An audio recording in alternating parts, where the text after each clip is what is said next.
tuguti ko na magpasalamat sa nag-organize aning ASEAN 2026 na ang atong probinsya sa Bohol usa sa ilang gipili na mahimong host sa mga meetings, no? Garbo nato na mabisitahan ta og mga kalanglaing dignitaries pohon na usa po nis makatabang sa atong turismo kay sa ilang pagbisita. Nasayod ko na makita gyud nila ang kaanyag sa atong probinsya sa Bohol, and sure ko na ila ni ibalita sa ilang mga kaigsuonan dito sa ilang nasod na mo bisita diri gayud sa Bohol. Pasalamat na ang atong probinsya sa Bohol gipili tungod kay misalig sila sa atong peace and security, and nakita nila na ang Bohol pod prime tourism destination. So ikapasigarbo pod sa atong mga bisita ang atong probinsya. So mao na nakita sa atong mga organizer aning maong ASEAN 2026. So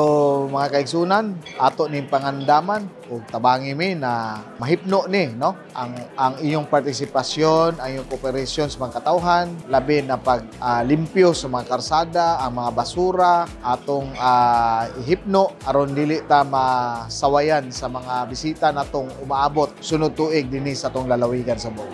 So daghang salamat ug abante Bohol.